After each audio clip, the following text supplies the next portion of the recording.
आदमी पार्टी के विधायक अमानतुल्लाह खान के बेटे पर गुंडागर्दी का आरोप लगा है। अमानतुल्लाह खान के बेटे पर नोएडा के सेक्टर 95 में पेट्रोल पंप कर्मचारियों से मारपीट का मामला सामने आया है। मारपीट का आरोप लगा है। बताया ये जा रहा है कि ये पूरा विवाद गाड़ी में पेट्रोल भरवाने को लेकर हुआ था। वहीं सीसीटीवी फुटेज के आधार पर पुलिस ने अमानतुल्लाह खान और उनके बेटे के खिलाफ एफआईआर दर्ज कर ली है।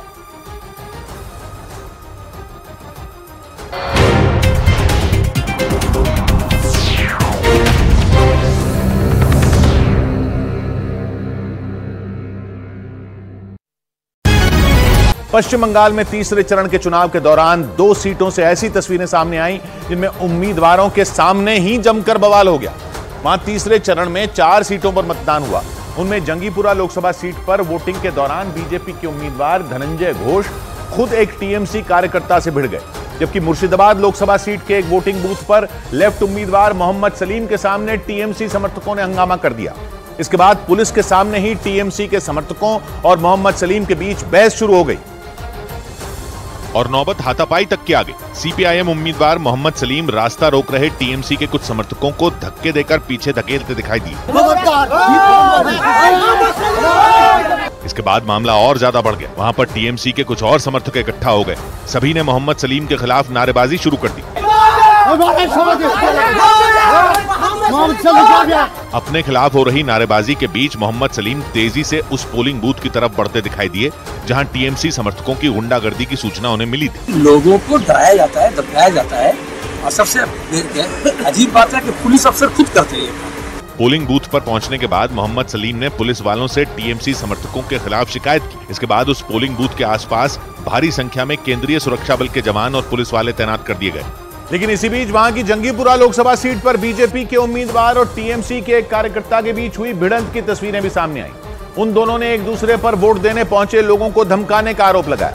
ये बवाल तब हुआ जब जंगीपुर लोकसभा सीट से बीजेपी के प्रत्याशी धनंजय घोष एक मतदान केंद्र पर पहुंचे, लेकिन वहां से निकलने के दौरान ही उनकी टीएमसी के उस कार्यकर्ता से बहस हो गई और देखते ही देखते मामला हाथापाई तक पहुंच गया।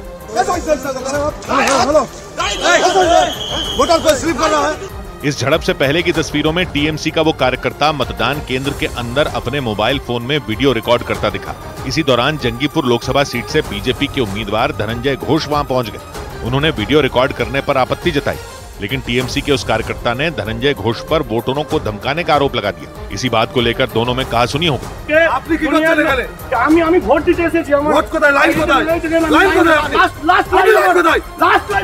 धनंजय घोष ने पहले सुरक्षा कर्मियों से शिकायत की, लेकिन इसी बीच गुस्से में उन्होंने टीएमसी के उस कार्यकर्ता को धकेल दिया, जिसकी वजह से वहां हंगामा हो गया।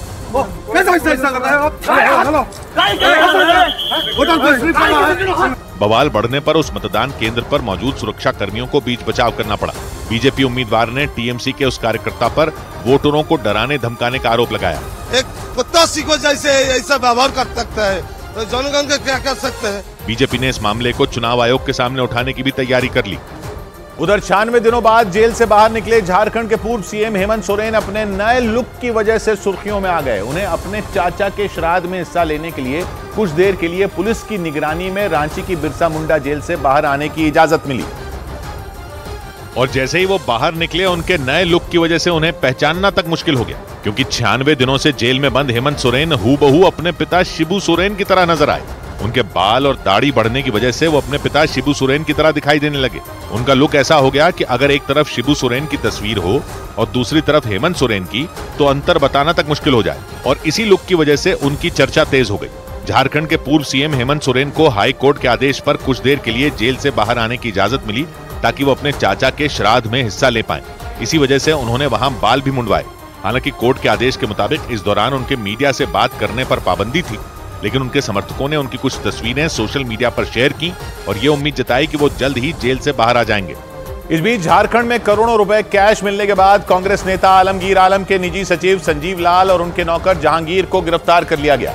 एक रोज पहले रांची में ईडी ने संजीव लाल के घर समेत 9 जगहों पर छापेमारी की थी। दिन भर चली रेड के बाद ईडी ने 35 करोड़ से ज्यादा कैश और ट्रांसफर से जुड़े पेपर बरामद किए थे। लेकिन छापेमारी में मिले नोटों के अंबार को देखकर ईडी के अफसर भी दंग रह गए थे। क्योंकि रेड के दौरान संजीव लाल के नौकर जहांगीर के घर के एक कमरे के कोने कोने से नोटों के बंडल निकलने लगे थे। ईडी के अफसरों ने कई घंटों की मशक्कत करके उस कमरे के कोने कोने को खंगाला और 500 के नोटों के बंडलों को इकट्ठा किया। इसके बाद तो उस कमरे में रखे पलंग पर नोटों का पहाड़ बन गया। जहांगीर के कमरे में छिपाकर रखे गए झोलों, सूटकेस और छोटे छोटे पैकेटों से 500 के नोटों की गड्डियां निकाली गई। नोटों की गिनती के लिए ईडी के अधिकारियों को नोट गिनने वाली मशीन मंगवानी पड़ी, क्योंकि छापेमारी में मिले नोटों के पहाड़ को गिनना ईडी के अफसरों के बस के बाहर था। ईडी के सूत्रों के मुताबिक संजीव लाल और जहांगीर से देर रात ही ईडी के अफसरों ने पूछताछ शुरू कर दी थी और कई घंटों की पूछताछ के बाद ईडी ने दोनों को गिरफ्तार कर लिया। ईडी ने दोनों को कोर्ट में पेश किया, जहां सुनवाई के बाद उन्हें 6 दिन की रिमांड पर भेज दिया गया। ईडी ने संजीव लाल और जहांगीर से और ज्यादा पूछताछ के लिए कोर्ट से 10 दिन की रिमांड मांगी थी। लेकिन कांग्रेस नेता आलमगीर आलम के निजी सचिव और उनके नौकर के ठिकाने से मिले कैश की खबर ने पूरे देश में हड़कंप मचा दिया। ईडी सूत्रों के मुताबिक संजीव लाल और जहांगीर छापेमारी की इस कहानी के वो किरदार हैं जिनके पीछे ईडी के अफसर बीते 1 साल से पड़े हुए थे और मौका मिलते ही नोटों के अंबार के साथ दोनों को ईडी ने दबोच लिया। ईडी के सूत्रों के मुताबिक रेड में शामिल अफसरों ने रांची में जब संजीव लाल के सरकारी आवास पर छापेमारी की थी तो वहां उनका नौकर जहांगीर नहीं मिला। सूत्रों के मुताबिक जांच एजेंसी को वहां संजीव लाल के हरमू रोड के सईद रेजिडेंसी वाले फ्लैट के बारे में पता चल गया और इसके बाद ईडी की टीम उस फ्लैट की चाबी लेकर वहां पहुंची तो जहांगीर वहां मौजूद था। ईडी के मुताबिक रेड के दौरान जहांगीर ने बताया कि फ्लैट में कैश कहां-कहां छिपा कर रखा गया है।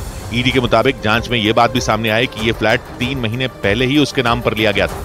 ईडी ने बताया कि रेड के दौरान जहांगीर ने दावा किया कि ये सभी रुपए संजीव लाल के हैं। ईडी के सूत्रों के मुताबिक पिछले साल झारखंड के ग्रामीण विकास विभाग के चीफ इंजीनियर वीरेंद्र राम के ठिकानों पर छापेमारी के दौरान एक डायरी मिली थी और सूत्रों के मुताबिक उस डायरी में कई बड़े नेताओं के साथ संजीव लाल और जहांगीर का नाम मिला था और सूत्रों ने बताया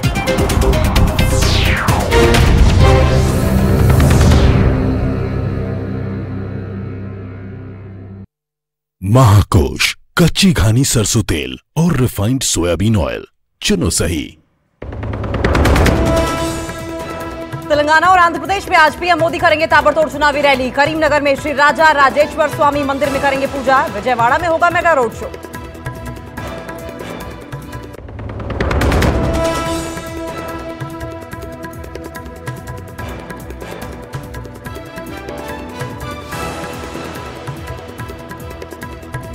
तेलंगाना आंध्र प्रदेश में पीएम मोदी की रैली, ताबड़तोड़ चुनावी रैली का कार्यक्रम। करीमनगर में श्री राजा राजेश्वर स्वामी मंदिर में पूजा अर्चना का कार्यक्रम। विजयवाड़ा में मेगा रोड शो। महाकोश कच्ची घानी सरसों तेल और रिफाइंड सोयाबीन ऑयल चुनो सही।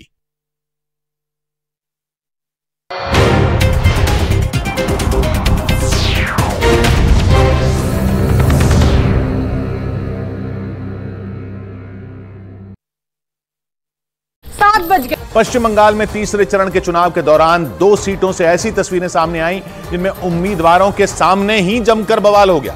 वहां तीसरे चरण में 4 सीटों पर मतदान हुआ। उनमें जंगीपुरा लोकसभा सीट पर वोटिंग के